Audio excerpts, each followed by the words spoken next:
Most people think that looters are random, reckless, and impulsive. They imagine a mob smashing windows and grabbing whatever they can, driven by chaos and desperation. But the reality is much darker and much more calculated. Looters, especially in real-world collapses, are observant, strategic, and efficient. They don't hit just any house. If you live in a nice home with new security cameras and shiny solar panels, congratulations, you just told everyone you have something worth stealing. If your generator hums through the night during a blackout, while the rest of the block is in darkness, you've just announced, "Come check out what I've got." In a collapsed society, visibility equals vulnerability. The people who get looted first are the ones who stand out. They choose their targets carefully, and if you don't know the signs, you could be next. Everyone wants to be the most prepared, but in a real collapse, they can get you killed. If you're the only house on the block with lights on, cooking smells wafting into the street, and clean laundry flapping in the breeze, you've made yourself a target. Instead, learn to gray man your home. Keep lights dimmed. Use blackout curtains. Mask smells. Don't make noise. Don't talk about your plans. Don't post about prepping. Even with trusted friends or neighbors, be cautious. When society falls apart, desperation turns people into monsters. That friendly neighbor today might be part of a looting crew tomorrow. You should know how to escape from every part of your house. Firearms require training, responsibility, and readiness. But there are also non-lethal deterrents you can use. Pepper spray, stun devices, flashbang simulators, and loud alarms can disorient attackers and give you a critical window to escape or call for help. They're the homes that no one talks about. The people who kept their heads down, said nothing, and made it through without drawing attention. That's your goal. Have multiple exit plans. Keep essentials hidden in multiple caches, not just one big pantry. If the situation can be de-escalated or avoided entirely, that's a win. If it means giving up some supplies to save your life, do it. You can rebuild later.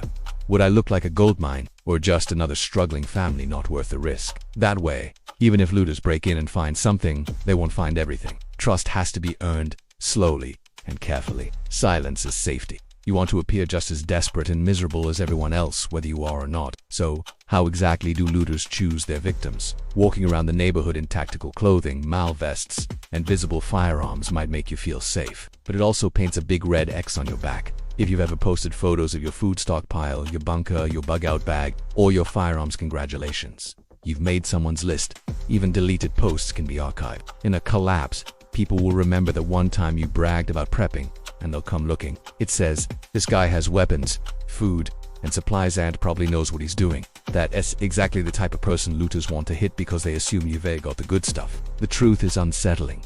They watch, they wait, and they take mental notes. But it's not just about how your home looks. Looters also watch your behavior. Are you going out at the same time every day? Is your home left alone for hours? They go after the one that looks easy. That means avoiding predictability. Change your routines. What now? Your windows should be reinforced, preferably with shatter-resistant film or interior bars that don't draw attention. Natural barriers like thorny bushes, motion-activated lights, gravel paths that make noise when stepped on, all these can help you detect intruders early. Your home defense should be silent, strong, and invisible from the street. Your doors shouldn't just lock, they should be hardened. There are simple, affordable tools like door braces, hinge reinforcements, and lock reinforcers that can buy you precious time or even deter an attack entirely. Don't walk the same path every day. Don't leave at the same time. Don't do chores or patrols at the same hour. You want to look unpredictable, alert, and not worth the risk. Do you talk openly about your emergency stockpile, your weapons, your prepping plans? Every bit of information you give away can and will be used against you in SHTF. That's why operational security, or OPSEC, isn't optional. It's your first line of defense. Think of looters like predators. They don't go after the strongest, most prepared target. But what about inside the home? Your fortress needs more than just walls. Now let's talk about something few preppers consider. Blending in. One of the biggest mistakes people make is showing off their gear. Social media is another massive vulnerability. What should you do instead? Start by becoming invisible. Let's say, despite your best efforts, someone targets your home.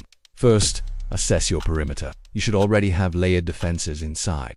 Every room should have a fallback. Don't just rely on a single safe room. Weapons are the last line of defense, not. If you're forced to use force, it should be because every other option failed. But above all, don't be a hero.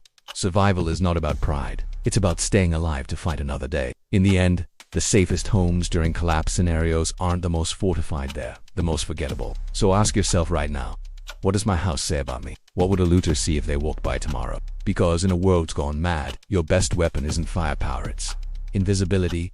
Stay ready, stay hidden, and survive smarter than the rest.